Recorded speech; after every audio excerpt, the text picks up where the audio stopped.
Guys, welcome. So, tanong natin kung may iba na ba tong person mo or ikaw pa rin hanggang ngayon, okay? May iba na ba siya o ikaw pa rin hanggang ngayon?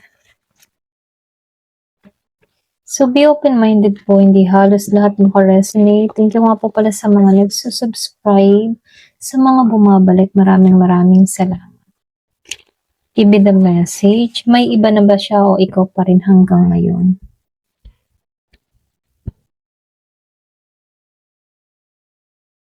Si Page of Swords. Lumabas si Page of Swords. Meron nung nakikitang, ano mo yun? Yung parang tahimik na nakasubaybay sa'yo. Or pwede rin sabihin, nakamasid, sa malayo, ganyan.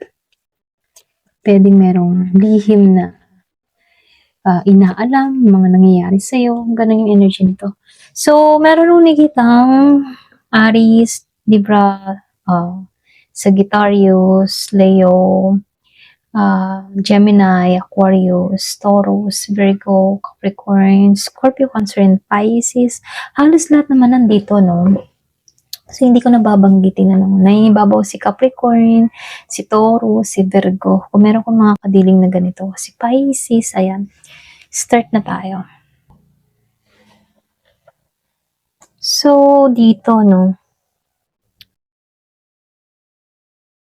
So, yung tanong natin, ano, kung may iba na ba siya or ikaw pa rin hanggang ngayon. Lumabas kasi itong si Eight of Wands dito. Then si Page of Swords dito, no. Yung iba sa inyo, no, medyo komplikado yung sitwasyong ito. Ito lang nakikita ko. Pero ganun pa man, nakikitaan ko lang dito, meron kasing mabilis na galaw. So, ibig sabihin, posible, yung iba sa inyo, meron tong kausap. Pwedeng merong bagong interaction. Pero, more, ano siya, yung bang tipo na curious. Kumaga, checking, chatting, or yung energy ng tao na to, no? Ganun lang. Hindi naman siya deep commitment. Ganyan. Pwedeng meron lang siyang interest sa iba. Okay? Or merong kausap, ka-chat, ganyan. So, dito, no, lumabas si Five of Pentacles dito and then si Four of Pentacles din dito, no? Parehong naka-pray to. Alam mo, kahit ito yung may nakakausap or nakaka-chat or meron siya na interest na iba, no? Hindi siya masasabing, malalim, ano. Pakaramdam pa rin kasi ng tao na to may kulang pa rin sa buhay niya, eh. Kahit ba meron siya mga nakakausap na ganon, hindi niya matagpuan yung tunay na kaligayahan.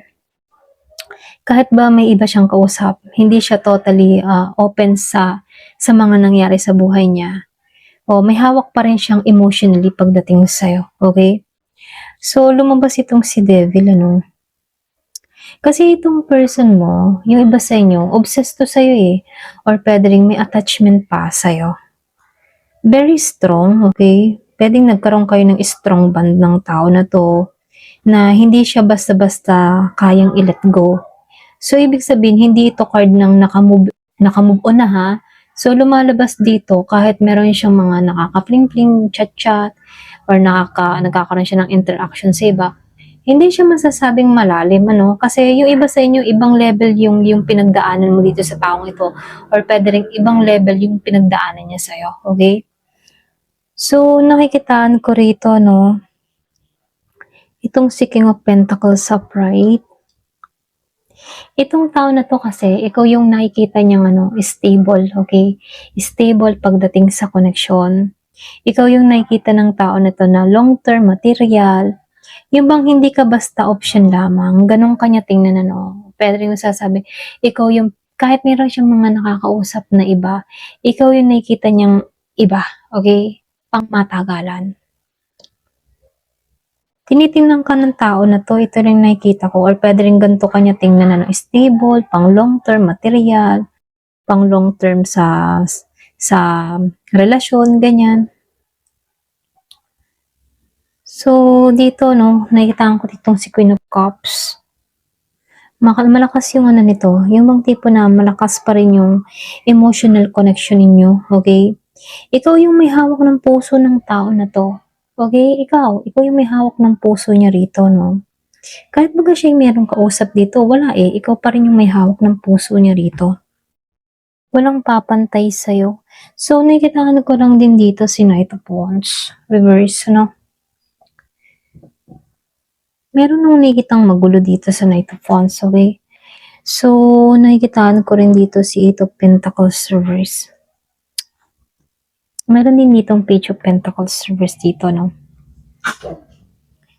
Itong person mo, itong person mo ito, nakikitaan ko dito, hindi siya kasi consistent. Ito lang nakikita ko.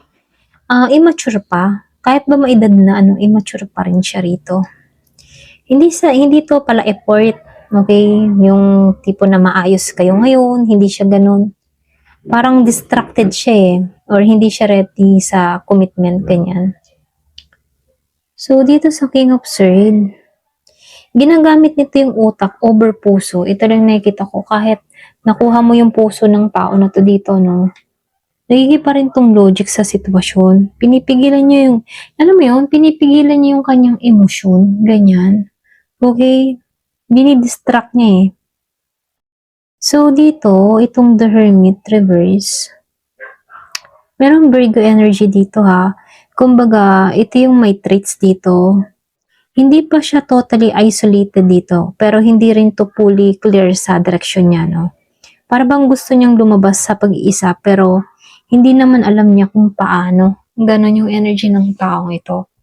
Kumbaga, nakikitaan ko dito, yes, may kausap siya, pero hindi naman seryoso, okay? Hindi kasi malinaw yung komunikasyon kahit meron siya nakakausap. Para bang walang direksyon. Iba sa inyo, posible, oo, may nakakausap to. Pero kahit may nakakausap to, pagdating sa malalim na emosyon, hawak mo pa rin ang puso ng taong ito, okay? Malakas pa rin yung kapit sa'yo, okay? Emotionally ha. Pero yung problema kasi dito, siya mismo hindi stable sa mga desisyon niya ngayon. Walang direksyon, okay? Hindi niya alam kung ano yung gagawin, ano yung kasunod na gagawin. Hindi niya alam yun. So, lumalabas dito na mahilig lang tong sa pling-pling, chat-chat, or pwedeng kita, ganyan. Pero walang malalim na connection. Kumbaga dito sa taong ito, mahirap makipag-dealing, lalo-lalo na kung may nakakausap tong bago. Para bang mahirap siyang, ma-connect or pagdating sa connection, kasi walang direction eh, walang plano. Okay, kahit may nakakausap siya, pampalipas lang, ganyan. Ganyan yung peg. Ito lang nakikita ko ganito siyang klase ngayon. Hawak-hawak, I mean hawak pa rin ito yung, bagay ko, ikaw pa rin may hawak sa puso ng tao nito pagdating sa emosyon. Ganyan. So, tingnan natin kung sino yung mas emotional attachment sa inyong dalawa. Pero nakikitaan ko dito, yung iba sa inyo, feeling ko siya, yung kahit hindi ko pa balasahin yung card, kasi base sa lumalabas sa card. Pero ganun pa man, tingnan natin, sino yung yung mas emotional attachment sa inyong dalawa.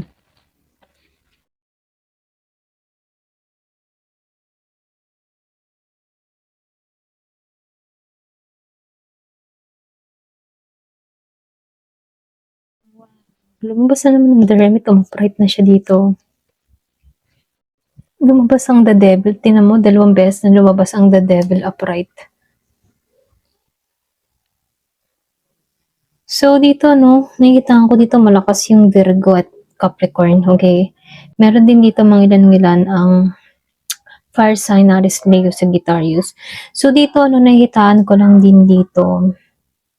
Meron kasi ditong tao na tahimik, pero malalim siyang mag-isip dito, Ito kasi yung type ng energy ng tao, hindi pa tapos mag-reflect, okay?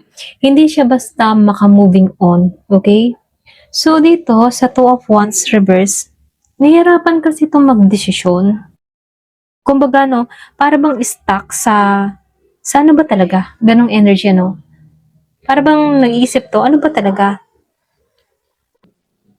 Kumbaga dito, nakikitaan ko dito, hindi to makakomit sa bagong direksyon. Kaya, meron siyang mga tanong, ano ba talaga? Ano ba talagang gagawin ko? Ano ba talagang tatahakin ko? Para ba siyang nahinto dun or na-stuck sa ganung tanong? So, nakikitaan ko lang din dito, Sa is absurd, ano, may malinaw, okay? Malinaw naman yung pag-iisip niya dito, no? Kaya lang denial, ano? Pwedeng sinasabi niya sa sarili niya na okay lang siya, okay lang na ganito, ganyan. Pero hindi pa talaga siya okay, ano? So, nakikitaan ko rin din dito sa Ace of Wands. Attract pa rin to, ha? May attraction pa rin, merong spark. Hindi pa patay yung desire. Ito lang nakikita ko. Andun pa rin yung desire. So, lumabas ang the devil dito. So, ibig sabihin, strong attachment to, no? May pagka-obsess or pwede ring obsession. Hindi basta naputol yung connection. Meron lang akong nakikitang obsess yung energy ng tao ito. Kumbaga, may malakas na attachment siya pagdating sa'yo, no? Ikaw, kahit may feelings ka, mas kaya mong i-handle yung sarili mo, okay? So, nakikitaan ko dito, meron ditong tahimik pero iniisip ka pa, okay?